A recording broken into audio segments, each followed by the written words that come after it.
So do you want to hear something funny that I've been dealing with? Yes. All right. So we all know bottom dysphoria. It exists, unfortunately. So it's been getting Mhm, progressively like worse now. Um, Specifically when I'm at work only. So I'm like, okay. mhm, And so I was just having the conversation with Christiana, and she was like, I was like, I don't know if I'm gonna bring this up to August, like for the podcast, and she was like, I think you should. So they had us cleaning like these tables to where it has like one at the top, you clean the top, and then you have to get on your hands and knees and clean the bottom one. And I was working with this guy, and I was like thinking to myself, because the shorts that I'm wearing, they're like pretty tight shorts, but like there's also shorter shorts. I don't really wear shorts like that. And mhm. so I'm on my hands and knees and I'm cleaning, and in my head, I'm thinking like, if this guy turns around and like looks at my butt, because dudes are gay for being real, um, is he supposed to see balls? And if he doesn't see balls, he's gonna ask himself why he doesn't see balls. And then she's like, I don't think it works like that. And I said, well, regardless, I said, what if my legs are too close and he thinks I'm squishing my balls? And she was like, what? And I said, Mhm. yeah, this just happens. Like it just increasingly the whole time I'm there, it just keeps happening. Because we had to clean like 3 rooms like that, full of tables. And I'm like, I'm definitely just squishing my balls right now. So yeah. Yeah. Squishing them, and they're not there, but he thinks they are, so, like, I'm just squishing them to him, yeah. That's so Or funny. No, I think about that all the time. here's another one. So, with, the other job, with Ross, I stand there all day, right? So, I'm all standing there, you have to wear, like, a tucked in shirt, you have to wear a belt, all this stuff, so, like, when you wear a belt, Mhm.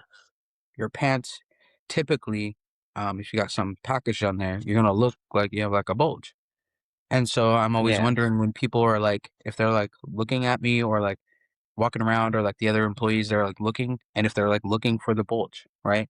That's like a general thing people think about that. I mean, think people think about that. I don't know. But I'm like, should I be standing further apart? Because again, am I squishing my balls or am I not? So I don't know. I don't know why it's happening, but it just keeps popping in my head every day now. Not standing anxiety. Yeah, literally, it just new and it just No, but I appeared, and I I'm like, feel this that too. sucks. Yeah, yeah, it's Yeah, interesting. definitely heavy on the bulge part. Like, people are expecting there Mm. to be one, and then when they don't see one, they're probably like, "Damn, that man has a tiny ass dick if I can't see Yeah, his dick in between right. those pants." Exactly, and it's all, should I even care, right? Like, who cares if they think that Right. I have a small penis? But, like, I care. I want them to think that it's not. At the same time, like, just average, Yeah. I don't know, like, something, Yeah. and yeah, no, and I told her, I I don't said, want "If people to think I anybody." got a micro penis. Well, exactly, so I told her, I said, "If anybody ever confronts me, I'm just gonna say I have a micro penis, and then I'll just be so sad about it." And then she just started laughing. I'm like, "Damn it." Like, I don't know. I don't know how to beat it, but it's That's there. so funny. It's creeping in hard. But then it's scary. That surgery is just, I don't know, It's a a lot. lot to it. Yeah, there's a lot to it. She's like, "We'll just save for it." I'm like, "Look, it's not even about the money. Like, there's so much into Mhm. it that it's like money, yeah, but like, I don't know. It's hard."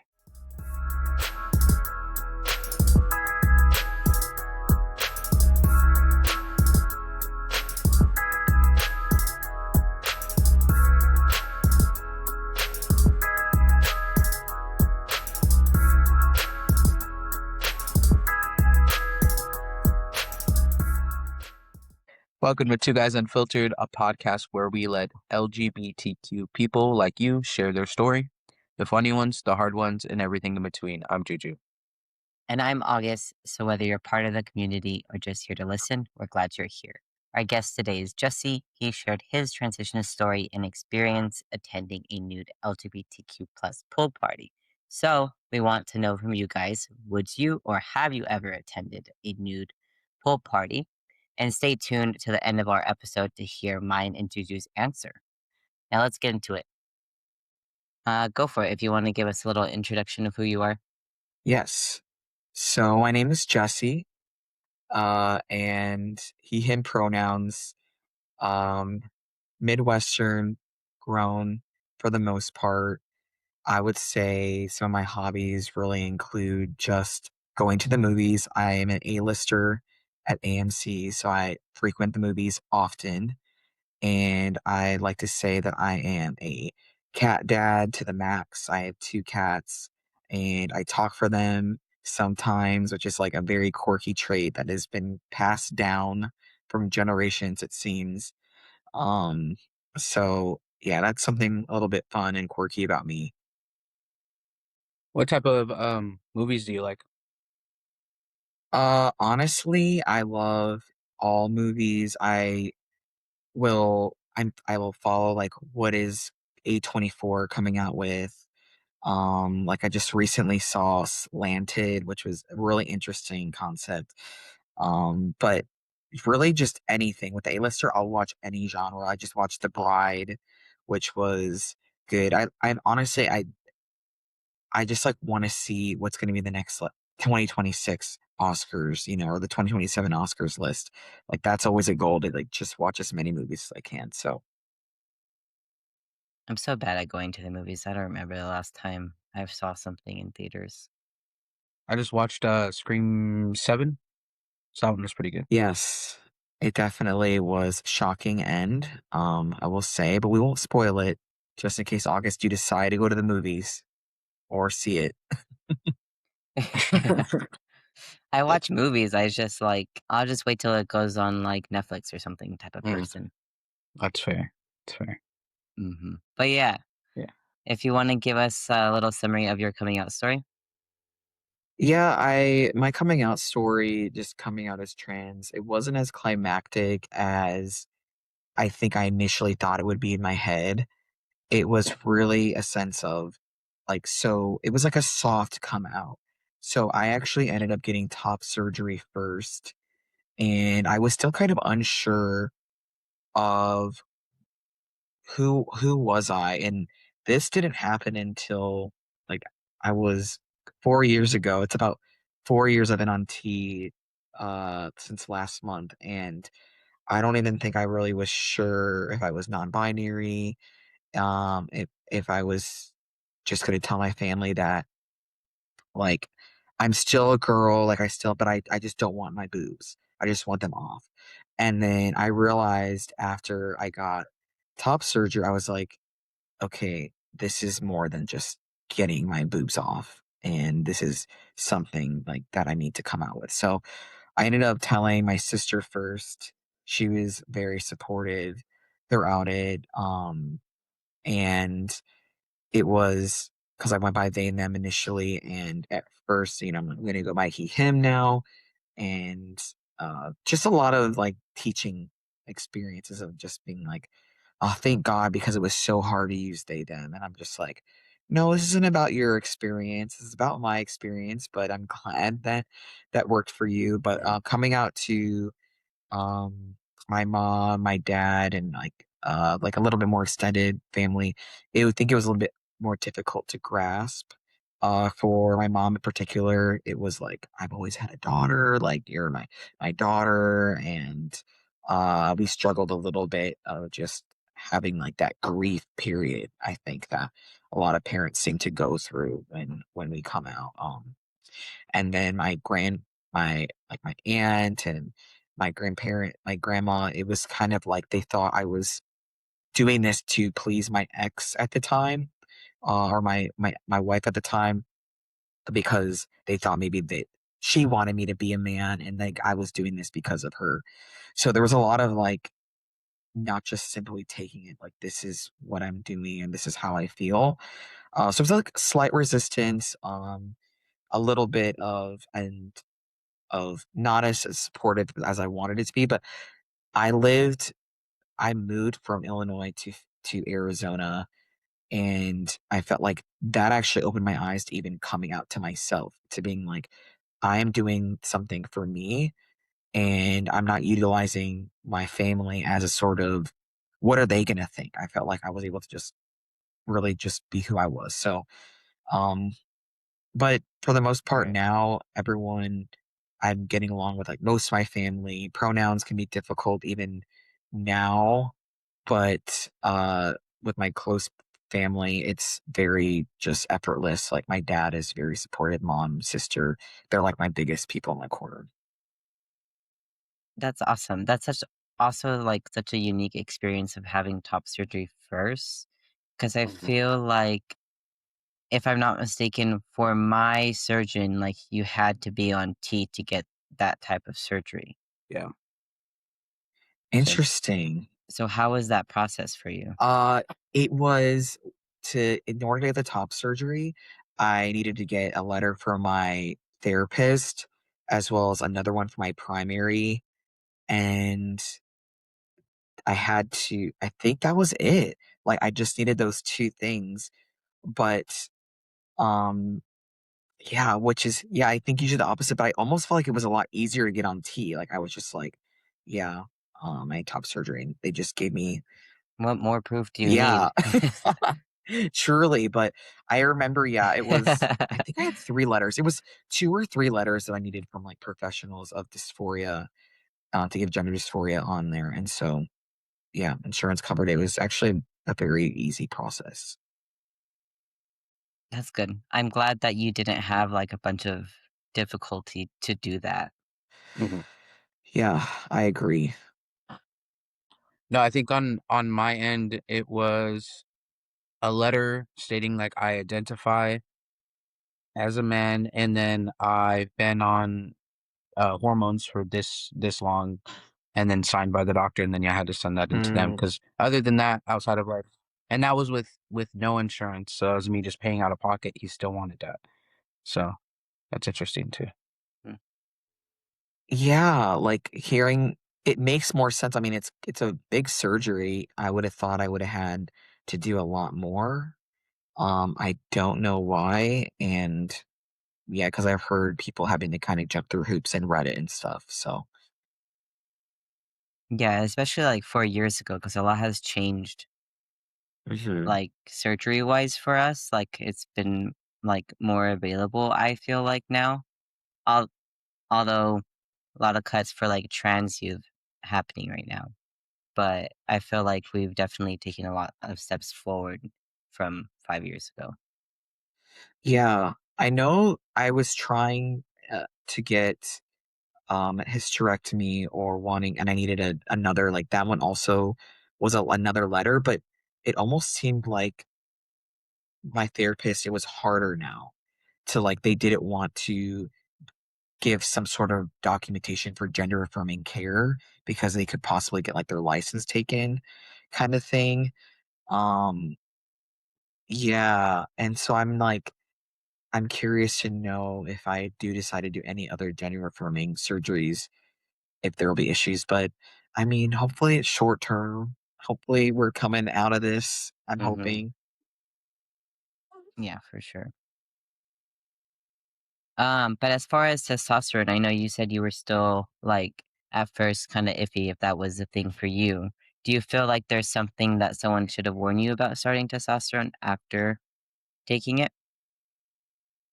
Um, yeah, when I first started, I had known a couple trans some of my closer friends had, transitioned physically, and I didn't even ask for their experience. I don't know, I feel like for some reason I needed to do it alone, and I felt like that's Mhm, something I should have asked because I did notice I had some kind of irritability that I was not expecting. I felt like everything I was just always on edge at first, and I think that's something I wish someone would have warned me about that, this is, you know, temporary or you just need to work through it. I think I wasn't even going to therapy as a just a regular human before either. So I was just like almost I don't know if I almost even excused it.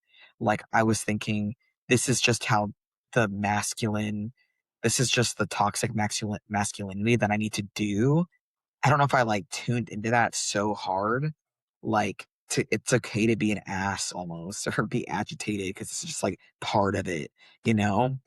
Um, so I don't know. I don't know necessarily testosterone in itself, someone warning me the effects of it more than um just the gender norms that I would start to feel like I needed to portray once starting T. I mean, no one I think told me. I think I always thought it's the funny warning. Nobody talked about like where you would get hair first. I always pictured like hair would be on my face first, but like my ass got hairy like first. And like I was not expecting that. Yeah, Oh, same, same, fair enough. for sure. I was like, where's my beard? Nope, it's your ass first, and then your beard You comes on still Those have top. a cheeks. fucking beard, though. Yeah, it's those cheeks first. Breaking news! This week, the Trump administration terminated or reworked agreements in settled gender discrimination cases across 5 school districts and 1 community college in Sacramento, California. Such a reversal of closed Title IX matters appears to be without precedent and takes matters a step behind Trump's previous efforts to roll back DEI protections. In most cases, the immediate impact of these reversals will not be felt, but more problems arise down the road. If the school districts comply with the Trump administration's demands, they may find themselves in violation of state and local laws. Conversely, not conceding could threaten federal funding, and for example, the Sacramento School District alone could lose $170 million in federal funding. In positive news this week, billionaire MacKenzie Scott donated $45 million to the Trevor Project. This is the largest gift in the group's history. The donation comes at a critical time after the organization lost about $25 million in federal funding and faced internal challenges like layoffs. The Trevor Project, which provides suicide prevention support for LGBTQ youth, says the money will help stabilize and expand life-saving services as demand continues to grow. Despite J.D. Vance and Trump's efforts of endorsing Prime Minister Viktor Orbán for re-election, Peter Magyar won in a landslide, securing 2/3 supermajority, the highest in Hungary's recent history. In a speech at the Danube River in Budapest, Magyar directly addressed the previous regime's treatment of LGBTQ+ people, declaring that he would pursue a government where no one is persecuted because they love differently or love in a different way than the majority. If you want to read more into these stories, the links to the articles will be in the description below. And what would you say has been the hardest part of your transition? The hardest part of my transition, honestly, I didn't expect it, is there's a couple things. I think the first thing that kind of felt like a grieving period is I did like really identify as, and I still do, like very much like a feminist, and feeling like I was like so girl power and so like in the community. And I felt like that is something that I didn't realize that I was going to essentially kind of lose that kind of camaraderie with women, in a sense where now, as someone who's, very, mask presenting, and a lot of people don't, assume that I'm trans. They, if I try to talk to women, they are automatically assuming that I'm hitting on them, or that my intentions are not pure. And I feel like prior to transitioning, I could talk to women at any time, even though I was very masculine too. I just didn't have facial hair. But now I feel like more nervous to talk to women, that like they're going to think something different. So I think that was something shocking I didn't think would happen. Along with, I think, just being someone of color, I think I go into small towns sometimes, and I feel like I'm even looked at different being someone of color and a man. It's like I have close friends who are women, and both of them are white. And I remember going to this small town in Arizona, and it was like I was with these two white women, and they were saying hi to her. Like, I remember this old man was saying hi to them, and I said hi to him, and he like just looked at me. He didn't say hi to me at all. And it was like such an interesting feeling like just like he was sizing me up, or like just questioning me with not just a pure heart. And so that's something that I guess I didn't realize, oh shoot, like there's another obstacle I'm gonna have to go through now, being how I look now. So uh there's a lot of good things, but like that's something I was not expecting. Yeah, especially like not being able to be like socialized as a man of color either. Like you're just thrown into it Mm-hmm. without like teaching, I guess, guidance. Right. So I think, yeah, that definitely was a hard piece, is just having to just realize, you know, I have to also make sure I make women feel more comfortable around them too, because of how women are treated. And like I Mm-hmm. have to represent and like give them space and not be in their bubbles, and just make sure I'm explaining things that don't sound like I'm mansplaining now, or and but it's definitely taken some getting used to. And um yeah, but that's probably the saddest part. But I'm getting better. I'm like starting to like, because talk to women and just not like try to project on how they might feel about me. Because I used to, at first, Mm-hmm. I would feel like I needed to out myself right away. I'd be like, I'm trans, like to try to make them feel safer. But I'm like, you don't need to do that. Just like, and that might not even make them feel safer, me just Mm-hmm. coming out as trans. It's just kind of an awkward Right. segue. They're like, okay, So, and yeah, right? yeah. Yeah, I definitely think that that has been the hardest for me as well. I share your pain with that one. On the flip side though, what has been the most joyful part?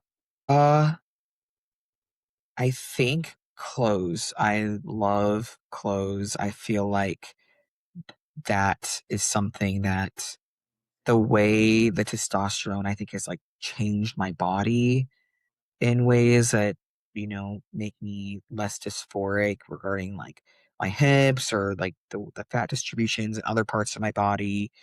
Um, Definitely, I think just sometimes I'll look in the mirror and I'm just like just like staring at myself. And then I'm like, is this real life? Is this who I am? Like, and which is an interesting feeling. I love it. But then sometimes I'll feel like, am I, is this real life? Like in a weird way, like almost like out of body experience. Like I forgot what life was like before this. And then being like, I don't know. And then I'll randomly still see like my old self, like pre-transition. It's like such a weird like mind fuck. I feel like I'm like being so happy with looking in the mirror, but then also being like, it's just how it's supposed to be. Um, but I think now I feel more open to not care as much about what people think about me now. I feel like I I don't know if I'm using this as a privilege as well, is that I feel like since I've transitioned, I've been able to like stand up for people that are not in the room. Like I was at my job like last week, and there was like a group of coworkers that I had that were like misgendering someone, and they weren't in the room. And I was like, I spoke up against it and I said, hey, they go by she, her. And it was a whole conversation where they were kind of taken back because they weren't there anymore, this person that they were talking about. But then I was interjecting, and it was a whole conversation of them definitely feeling guilty, like almost upset that I talked about it. And they kind of were saying, well, we just won't say it around you. And I was like, no, like you shouldn't do that at all. Like, because we are in a workplace that we're leaders and we need to respect everyone's pronouns. I don't know if I would have done that pre-transition. I think I would have been scared. I think I would have felt like, oh, they're gonna, attack me now. But I feel like now I've used this privilege of not of like blending in, or like immersing myself, that I like feel like I can stand up for things more. So Yeah, it's definitely made me a lot braver to face confrontation, for sure. And I think it comes with the confidence, I think. yeah, I feel the same definitely. way. Probably, yeah. And then looking back, like on your childhood, do you think there are things that you can look back now, that kind of make sense that may have not before? Yeah, it comes and goes, but like such a vivid memory is I remember it was hot and we didn't have AC at my grandma's house. And I remember just taking my shirt off. My stepdad, he had his shirt off. I had my shirt off. And I think I had to have been like 6 or 7 and feeling like so comfortable to just us taking our shirts off and like just doing that because we could, because I had no chest. Like there was nothing that felt foreign to that. And I remember like my mom saying like, "Oh, well, you're not supposed to do that," and being like, "Why not? Like I should be able to walk around without my shirt on." And I don't know. I just felt like one of the guys in that moment. I remember that feeling of feeling like I'm like a son kind of feeling. I think that was like one of those memories that really stood out to me. Um, Another I think was back in college. I remember like feeling like I really wanted to be a drag king. I was like putting like facial hair on myself and being like feeling like really hot and being like wanting to look like that. And then that's when I realized, okay, like like almost that's the moments where you're like, okay, that's just like pretend. Like it feels safer to just be like, that's pretend. And like I think trying to like shove that down. uh, Just gaslight yourself. Exactly. Yeah. Is like, no, that's not, you don't want to be different in that way. Like it's okay. But I don't know if you guys can relate to this too, is I think when I would have guy crushes, I was like, do I want to be them or do I want to like be with them? And I feel like sometimes I even contemplate that now, 1000%. right? I'm like, do I want to be them or do I actually think they're really attractive or both? Like I don't know. So I feel like that's something I still notice. I'm like, but that was way more common when I was younger. I don't know. I think so. For me, it wasn't much like I have a crush on this guy, because for me it was like, oh, like I know I like women, and I was just like a masculine presenting person. But it was more of like with music. So like people that I would like that were like celebrities that were music, I would like want a poster of them, and my mom was like, "Oh, it's because you think they're cute," and I'm like, "No, I literally just want to be them, and I like their music, and but I can't tell you that." So yeah, sure, I have some random crush on this random person, but yeah, no. So it would be almost as if I was like lying about having crushes on guys. It was weird.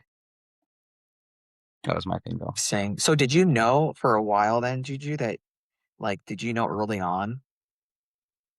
Um, I wouldn't say like I had like the words to be like, oh, I'm trans, but like I knew for sure that I liked women at like probably pre-puberty. And then like for me it was like, oh, puberty hit, and I was like, oh, something is not right, but I didn't know the words to like say what wasn't right, and then I didn't come out Uh-huh. until I was like 28, and I'm 30 now. So, yeah, it took a while Yeah, for me to actually like put the puzzle piece there. can definitely relate with that. And how do you think your views on gender or your identity shifted over time? Like, I know you said you were non-binary and then eventually were like, no, actually, I'm a trans man. Like, well, what do you think was a shift in that identity for you? Um, the shift in that, I think I went by they them for a while, like not a while, like a few months. And I just remember it didn't feel right. Something just felt off when I said it. I had to like dig deeper and think, why do I want to go by they them? I think when I really thought about it, it was more because I wanted it to be a soft transition. I wanted to make other people feel comfortable. And for some reason, I felt like they them was that neutral ground, even though now in retrospect, it's like people have such an issue with pronouns. Like for some reason, I don't know why that was like, that's a thing, but I think once it was like a weird guilty feeling of being like, I don't know if someone called me he or if I was thinking I am a man, where it was like a weird wave of emotion of just like that feels raw. That feels like shit. Are we going there now? Like, is this what I need to do? And I think that was the light bulb for me. That was like, shit, like this is it. Like that's is actually right. So it was a weird, I remember like the wave and then just like, this is who I am. So yeah, Mm. that's what the shift was. Um, Definitely changing. I do feel like transitioning has changed even my perspective on even trans youth. Like I feel guilty even to think there was a time where I was like, yeah, it really doesn't make sense. Like I think you should be an adult to transition or you don't know better then. And I'm thinking now, like not now, but like I was like, I can't believe like I would love to have been able to know this early on. Like and it you can save so many of your change like so many of the struggles if you just listen because like we talked about earlier, like there's these little things that kind of happen, but then, you know, just gender norms, your family kind of tell you, no, girls do this, boys do that. And then you're like, that's what I need to do. But if parents, which I know a couple parents who are raising their kids as non-binary and having them decide, because there's just they have no filter. Kids just like they know and we're the ones who are supposed to support them. And so I feel like if more parents were to do that, or more parents are being more open minded, more kids will be more aware of like what their gender is. So I'm like totally like a warrior now of not getting rid of, people transitioning early on now. So that was definitely something I'm like, cringe that I thought that at one point. But I think now understanding the experience, I'm like, no. And I think that's what I want more in this world is like trying to put yourself in someone else's shoes. And it sucks that I had to transition in order to even change. And I'm sure I can't say it like positively, but I'd hope that even if I didn't, I would have realized like this is not something that should just be for adults. But it definitely helped me just go in that direction. Yeah, I think that has a lot to do with like um coming out later in life.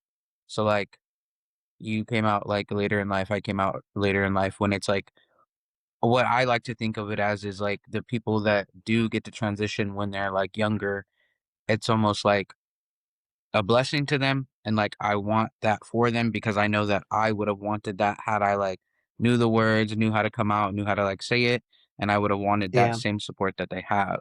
So I never had like a view like that, but like I wouldn't like, beat yourself up too much just because you did actually realize like, hey, like maybe it was just some internal things that I had to work on first to like realize it. Yeah, for sure. Yeah. No, honestly, that's super helpful because I think I noticed sometimes later was that me projecting, like being angry towards it? Or I remember even thinking when, when friends around me were transitioning and I was like, God, are there no more butch lesbians left? Like I was the only one. And I realized later when I did, I'm like, I think because I wanted to do that. Like they were so brave that they could do that. And I was just at the time not strong enough to be able to do that myself. Cause I remember thinking like, why did I care so much? Or why did I need to make that a statement? But that was just me projecting something I wish I could have done. Yeah, I mean, we're only human. Like, that's the point of aging, is to become more wise. Like, if you're not constantly changing, and basically, if you're not constantly putting yourself in a state of uncomfortability, like, what are you doing? Like, you Mhm. should be bettering yourself every day. And I think that attests to that. No, thank you. Yeah, I agree. Going back to confidence, though, what would you say gives you the confidence now versus before?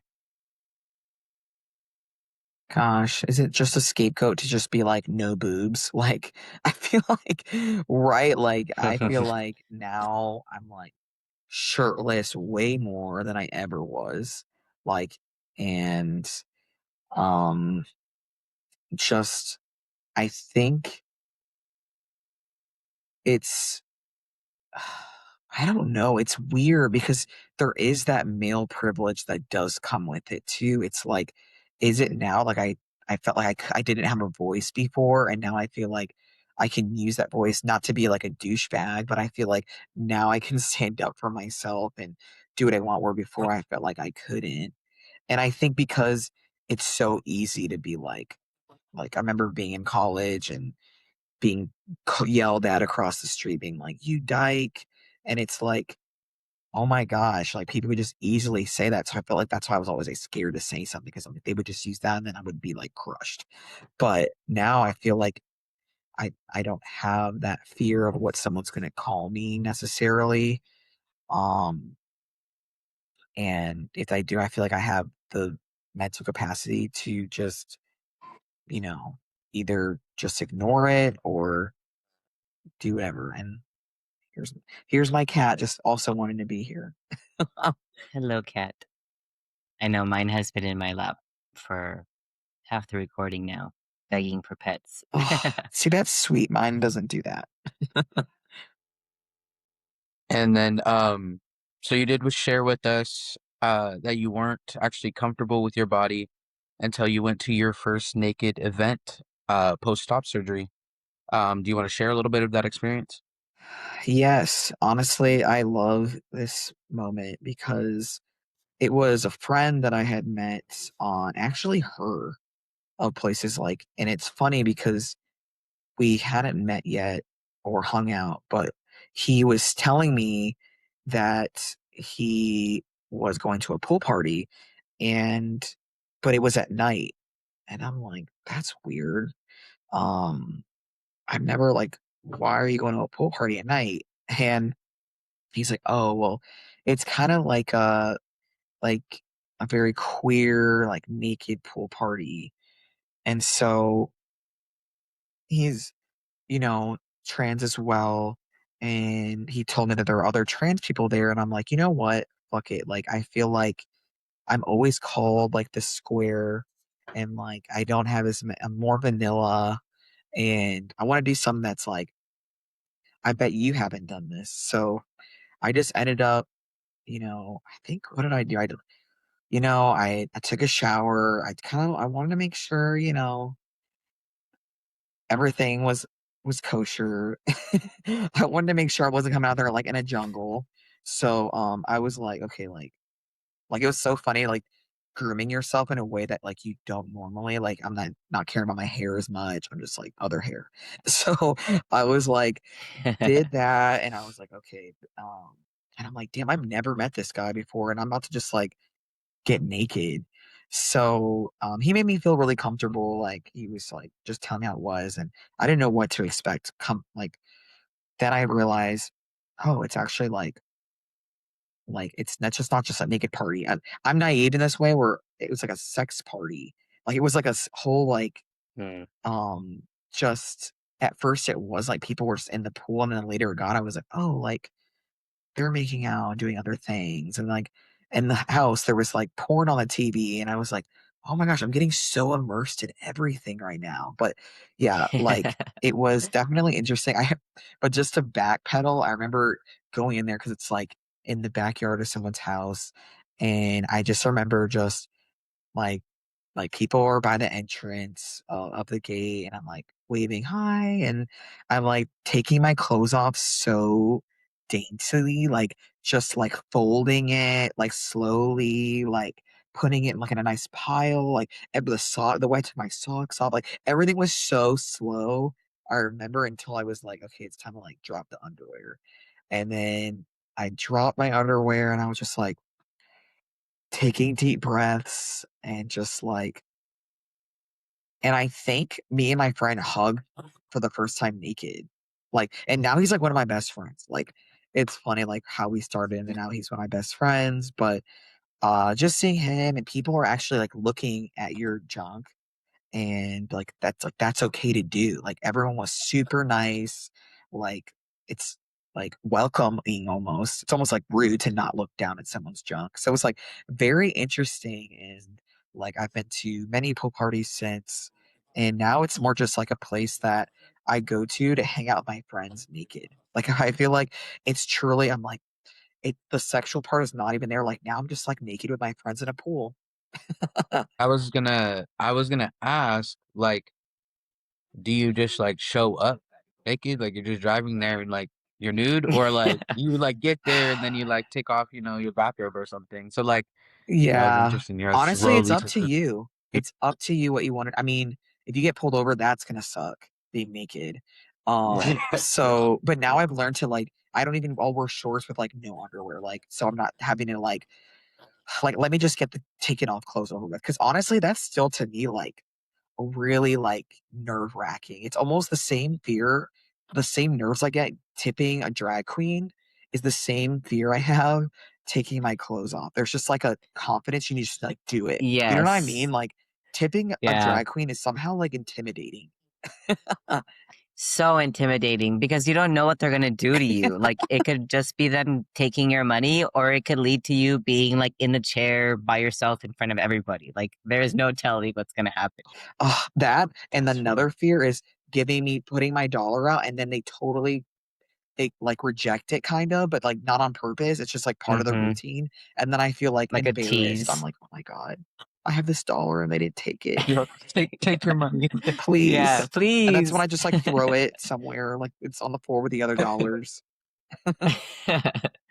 That's interesting You though. saying you folded your clothes reminded me of like heated rivalry when Yes. they fuck for the first time and he's like neatly folding his clothes.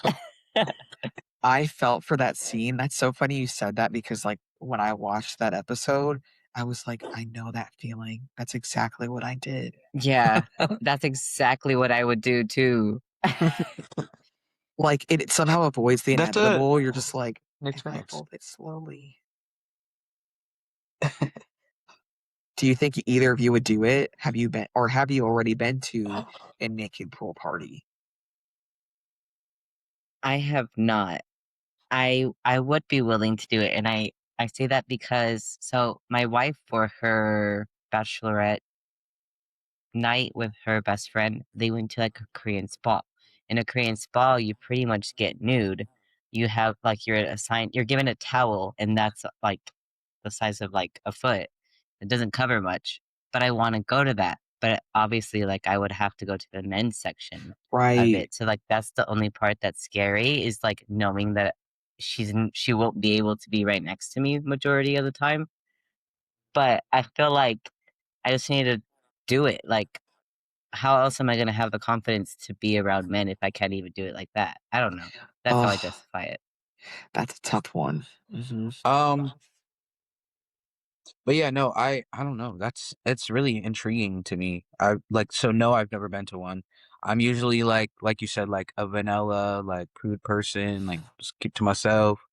Um, but yeah, no, I would probably do it if given the opportunity. Yeah, I would need a lot of encouraging and probably like a little bit of liquid courage, but I would do it. exactly. Yeah, yeah, exactly that too. I definitely had liquid courage. I think I even smoked a little. I hit my pen. Like I made Yeah. sure, like we were good because I don't think I could have done it like without a drink. I know. I actually think I took a shot at my house before I went, and I was like, I think this will help me.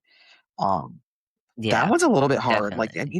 I think it's called. Is it an onsen or onsen? It's like the bath, like kind of like I feel like the same thing. It's like in Japan they do something like that, and you can go in the springs. Like it's like you go into the spring water, but Mm, you have to be like naked, I think, to get the minerals of it and all that. And one, you can't even go yeah. to a public one if you have tattoos. Um, it's like Yes. I know what you're talking so. I'm about. like, so I think I'd have to do the private one anyway. So I'm like, but ooh, that'd be a tough one. Maybe people will just think like I like if I just grow the bush like big enough, they wouldn't know what's like behind the bush. Because I actually was at the pool party. Right. Someone had like I like realized they were at least cis presenting in a sense. There was equipment down there, And I was like, I didn't know for a long time because the bush was so full. So I was like, that's That's a good. really big It bush. was. And I'm like, actually, I think they're onto something here.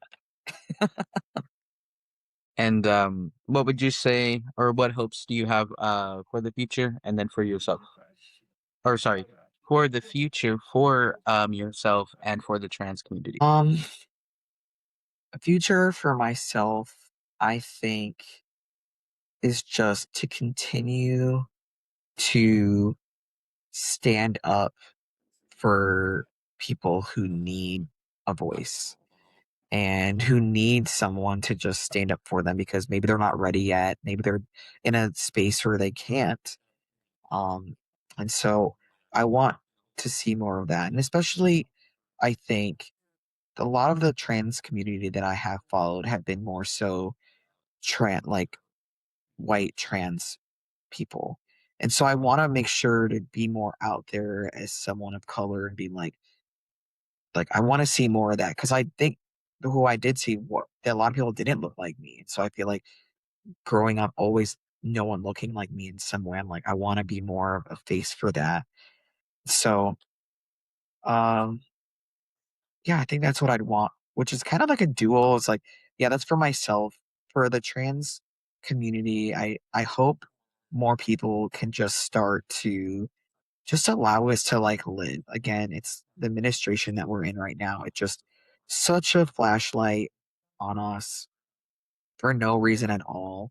And I just hope we get to a place where people just stop giving a shit about things that they don't know about.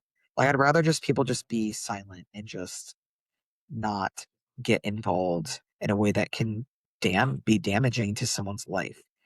So I hope there's more of that we can have. Or but also just getting to know someone. I think like my experience at work, it's made me realize people need to be more conscious of who they're talking about because there are probably so many people that are around trans people and they don't even know that they are trans. And I think we need to just normalize like you don't know that you're even in a room with someone who's trans. It's like how we there's like the myth that we like eat however many spiders a year in our sleep or whatever it is, like accidentally. I feel like this Yeah. is an analogy to being around trans people. Like you don't even know. That's such a good analogy. I'm gonna use that now. I'm stealing it. Please do get the actual number of how many spiders we supposedly eat. I think you're right. I think it's like 8 or 10. I've heard that number. Something like Sounds that, familiar. yeah. That's crazy to think about that many spiders are like just crawling into our mouths when you sleep. I'm gonna start doing those things. There's like this athletic tape that people put on their mouth to sleep better. Yeah. It's a spider trap. Then you'll ruin the statistical numbers. I'll be the anomaly. It's okay. I'll be okay Yeah. with that. That is all the questions we had for you though. Did you want to share your social media? Yeah. You can definitely follow me on Instagram at Jesse Palooza. So Jesse Palooza. And would love to connect with other people. Awesome. I will also put that in the description so they could click it and give you a follow as well. Oh, thank you. All right, so that's a wrap on today's episode of Two Guys Unfiltered. A huge thank you to Jesse for sharing his story. If today's episode resonated with you or reminded you of your own, we would love to hear from you. Click the link in the description to fill out the form if you're interested in being our next guest. And don't forget to like, subscribe, and share this episode with someone who needs it. And if you're listening to us on Spotify, don't forget to check out our YouTube channel as you have been missing out on some bonus content from us. We've done Reddit reactions, trans history. What else have we done, Juju? Photo reactions. Photo reactions. Yes. So if you want to see us as a little baby, you can do that. Until next time, take care of yourself and each other. Bye.